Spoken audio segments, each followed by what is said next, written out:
We continue now at the top of Daf Lamed Tesam at Aleph and Meseches Menachos. This is Menachos Daf 39a. This daf is sponsored by Shalom ben Noim Le'iloi Nishmas Moshe Elio ben David. Thank you for your sponsorship. If you would like to sponsor an Amud or a Daf, see the description box below to see how you can support this channel. On the previous Amud, the Gemara said that the Bnei Rabbi Chia held that even if the strings of the tzitzis are broken at the end, even if there's just a stub of the thread remaining, it is still kosher. And on the previous Amud, Rava said, we see from this statement of the Bnei Rabbi Chia that one is required to tie at the end of each set of loops by the tzitzis. The way it works is one of the strings is looped over all of the other strings, and the idea must be that a knot is made after every set of loops, because otherwise, if there's just one knot at the very end, and then the thread at the end is cut, one of those threads are cut, so then it's going to untie, and all of those loops, all of that braiding is going to become undone, and so therefore that would seem to indicate that again there's a knot at the end of every set of braiding, and therefore even if one comes undone, it's still kosher because of the others. But the Gemara now continues and says, Dilma maybe deiktar, maybe the case the sons of Reb Chia were talking about is when a person in fact did tie those knots. It doesn't necessarily mean that that is a requirement, just that happens to be the case that they were referring to. Rashi explains Dilma deiktar kolomar, what it means to say is as follows: Mimai ditzarach li kosher b'chol chulya. How do you know that you're required to tie after every set of braids? Dilma hada amri b'nei Reb Chia. Maybe when the b'nei Reb Chia said what they said, hachi kamar, they mean to say as follows: Im kosher al kol chulya v'chulya. If there's a knot after every set of braids, have a gardum and kasherin. So then, if at the end one of those threads is cut and there's just a stub of that thread, it's kosher.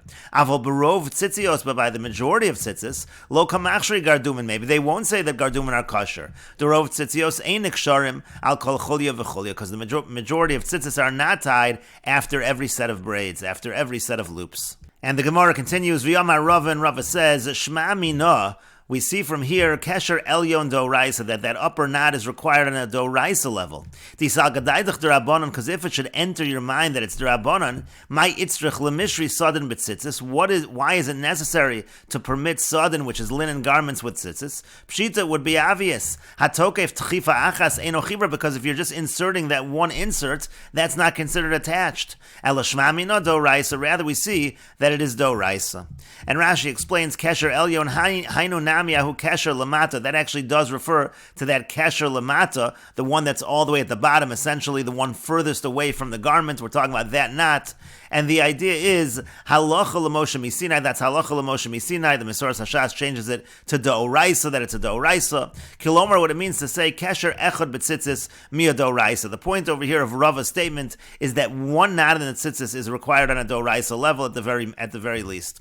Ulahachi Nakat Elyon, and the reason why we're talking about the upper one, when really we're just saying Kesher Echad, the reason for that, Misham De'ilo Avid El Achad Kesher Besofo Avid Le Shemekayim Esagdil Kulo, because if he's only making one knot, that's obviously going to be made at the end, because that's going to allow the entire braid to be able to function properly.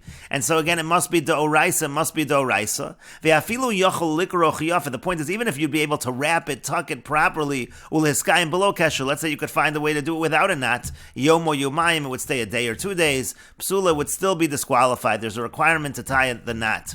De'imi D'Rabbanan, because if it's D'Rabbanan, Lamali Lamishri Sadin B'tzitzis, then there's no need to have a special permission of linen garments having wool tzitzis, T'chsiv lo silba shadnis, because it says you can't wear shadnis, V'samach le Gedilim Tasalach, and then it says that you make Gedilim, which is a reference to the tzitzis, but it would be Pshita de mutter, it would be obvious that it's mutter. And why would it be obvious? Because HaTokef Tekifa. And Rashi explains, Tofer Techiva Achas, if he stitches one insertion, one connection, Eino Chibur, that's not considered attached. Mishum Ahit Chiva, just because he inserted it, he attached it in that fashion. Shetochev Hachutin Betalis, that he takes these threads and he puts them into the talis. Eino Chibur, that's not really considered to be an attachment. If there's no knot, that's the point. It wouldn't really be considered to be an attachment. It wouldn't even be problematic to have Sadin Betzitzis. And so therefore it must be the knot as a Doraisa, and that's why it could have been a problematic issue of Shatnez, which the Torah has to go ahead and permit. And the Gemara continues, Amar Rabba bar Ravada, Amar Ravada, Amar Rav. Rabba bar Ravada says that Rav says,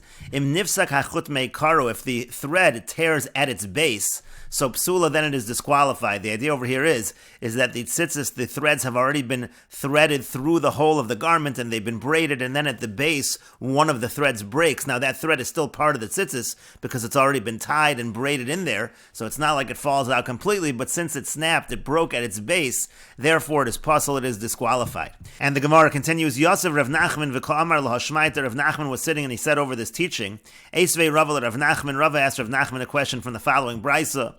The brisa says, B'amed devorim amurim, when is there a minimum shear for the threads of the tzitzis? That's betchilasa, when one first makes the tzitzis. Aval sofa, but at the end, once it's inserted, sheyara v'gardumav kolshu. So then the remnant and the stubs can be any amount. And so in this brisa, there are two terminologies that are being used, sheyarav and gardumav. My sheyarav and my gardumav. What's sheyarav and what's gardumav? And so my lav, is it not? Sheyarav means the ifsik minayu v'shtayir minayu. Sheyarav means the remnant, that some of it broke but some of it remained. And gardumav, the igardu migardume. And then gardumav means that it's been completely severed. And the idea is that whether it's cut at the end or at the base, it doesn't make a difference. Apparently, it is still kosher. That seems to go against what we said above. And the Gemara says, lo, no, that's not how to understand the brisa. Rather, chada katani, it's all really one case. Sheyure gardumav kolshu. It means that if you have remnants of a stub, any amount is okay. And the Gemara says, Velema gardumav, just say the word gardumav. Shiyarav lamali, what do we have to have the word shiyarav for? And the Gemara says to that, Hakamash Malan, it comes to teach us devo'inan shiyura ligardumav. There does need to be some remnant of these stubs. There has to be some amount. As we said on the previous Amud, that amount is kedela anvon, enough to tie a slip knot or a bow. And Rashi explains, Meikaru, again, if it's cut at the base, Hainu Rosh HaMechuber L'Talasai, that's attached to the garment.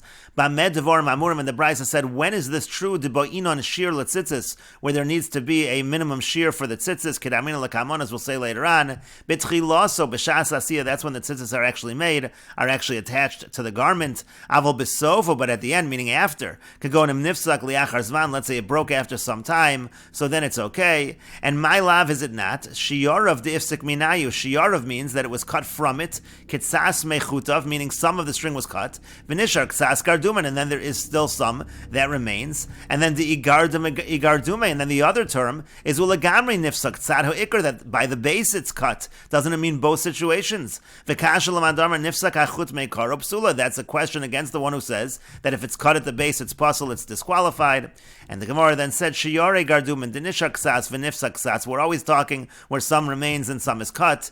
And Hakamashmalan, it's teaching us midatani shirayim at bigardumin, using the word shirayim with gardumin, mashma de lahave bigardumim shiur ksas. It just means to say that the gardumim, the stubs, have to have something. There has to be some substance that remains there. Shayu nikra shirayim, it should be called a remnant. Kedei laonvan, and again, that's the amount to tie them in a bow or a slipknot. Kiddefarishas lael, as was explained earlier. And the Gemara continues, Yosef Rabba v'ko'amar mishmei de Rav. Rabba was sitting and he said in the name of Rav, chut shel krach, the thread that is used, that's wound around the other threads that creates the braid, ola min haminyan, that is among the count of 8 threads. You don't need an extra thread to wind around. That counts within the 8. The total is only 8 strings, and again, one of them is used to wind around the other strings.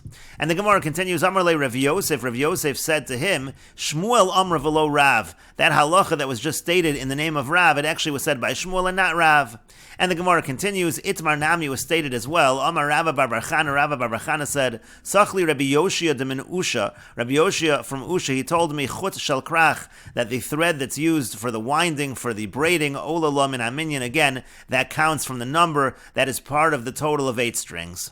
And the Gemara continues, Yosef Rava v'ka'amar mishmei de Shmuel. Rava was sitting, and he said in the name of Shmuel, Tchelas shakarach ruba kashera. Tchelas, that just refers to the tzitzis in general. If the majority is braided, that is kosher. As we'll see, as the Gemara continues, really only a minority is actually braided, and then the majority of the strings, they just hang loose after. But even if it was the majority braided, that's still okay. Amar le Rav Yosef said to him, Rav Amra v'lo Shmuel. It's actually Rav that said that and not Shmuel. And the Gemara continues, Itmar Nami Yomi was stated as well. Amar Rav Huna bar Yehuda, Amar Rav Sheshes, Amar Rav Yirmiyah bar Abba, Amar Rav. Rav Huna bar Yehuda said that Rav Sheshes said that Rav Yirmiyah bar Abba said that Rav said Tchelas shakarach ruba kasheira. Again, if you have tzitzis and the majority is braided, it is kosher. And the Gemara continues, Rav Chia braided Rav Nasan Masni Hachi. Rav Chia, the son of Rav Nasan, he taught it as follows. Amar Rav Huna, Amar Rav Sheshes, Amar Rav Yirmiyah bar Abba, Amar Rav. Rav Huna said that Rav Sheshes said that Rav Yirmiyah bar Abba said that Rav said Tchelas shakarach ruba kasheira. Tchelas, again, tzitzis where the majority is braided, it is kosher. V'afilu lo karach bo ela chulya achas kasheira. Even if it's just one set of windings, it's going to be kosher. V'noye tchelas. Now, the most beautiful way of winding, of braiding the tchelas, the tzitzis, is shlish gedil. You have 1/3 of it that is braided, ushnei shlishi anaf, and then 2/3 of the strings are then hung. They hang loose. And the Gemara continues, v'kama shir chulya. Now, how much is the shir? Is the amount of a braid, of a winding, meaning how many times around do you have to put the string around the other strings?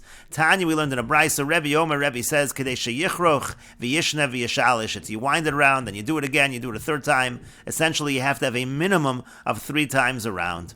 And the Gemara continues, Tana, it was taught, Hapoches lo yifchos misheva. If you want to do the least amount of windings, it should not be less than 7. V'hamosef lo yosef al shalosh esrei. If you want to do a lot, but don't do more than 13.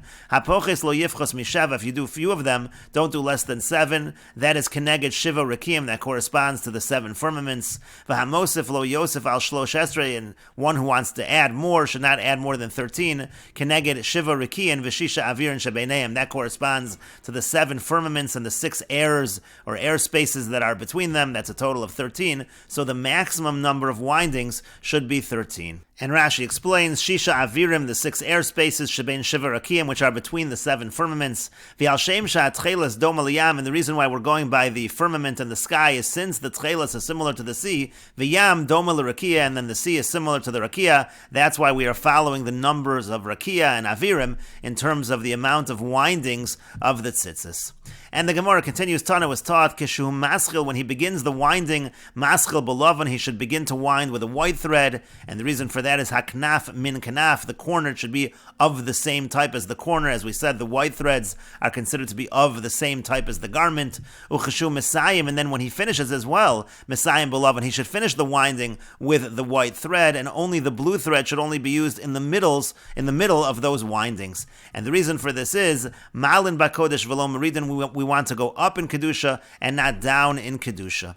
And Rashi explains, Kishu Maschil Lichroch Maschil Belavan, he begins the winding with the white thread, Sheminiach Shnei Chutin Aruch, and the point here is that in their tzitzis, where they had both the white threads and the blue threads, 2 of them would have to be longer than the others, Lasos Mehanagdil, because the longer threads would be used for the winding, for the braiding, Umaschil Lichroch Belavan, and he should start doing the winding with the white thread, Uve'emsa Korech Shel Tchelas, and then in the middle then he winds the blue one there, V'chozer Masayim Belavan, and then finishes that set of windings with the white thread, Min Kanaf Tchila, because you do of the same type as the garment first, which is the white thread, V'yacharkach Psil Techelas, and then the Psil Techelas, the blue thread.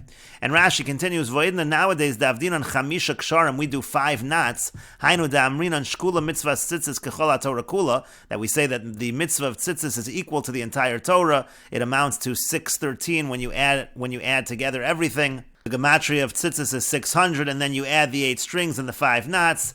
Hilka chavdinan shnei ksharim milmala. Therefore, since we do 5 knots, we do 2 above, ushlosha milmat, and then we do 3 below. Misham malin bakodesh vein moridin. And the reason for that is, again, we want to go up in kedusha and not down.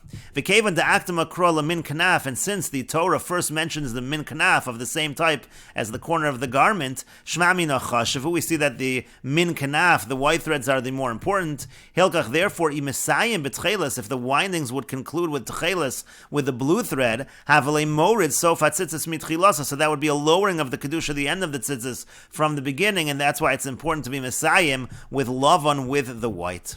And the Gemara continues, Rav v'Rav bar Barchana, Rav and Rav bar Barchana, have a yasvi, they were sitting, have a kacholav v'azalahu gavra, there was an individual who passed, the michsi glimo de kula tchelta, and he was wearing a garment that was all tchelas, the whole talis was blue, v'ramile tchelta, and he had tzitzis that were tchelas, And Rashi explains, the kule techelta kol hatalis, the entire talis, v'ramile techelta. Now the word techelta over here just refers to tzitzis in general, as we saw above in the Gemara as well. Rashi saying that it's not just referring to the tcheles threads. So again, he was wearing a garment that was full of tcheles, and he put tzitzis in this garment, and we will continue with this discussion in the next video on Daf Lamed Tes Amid Beis.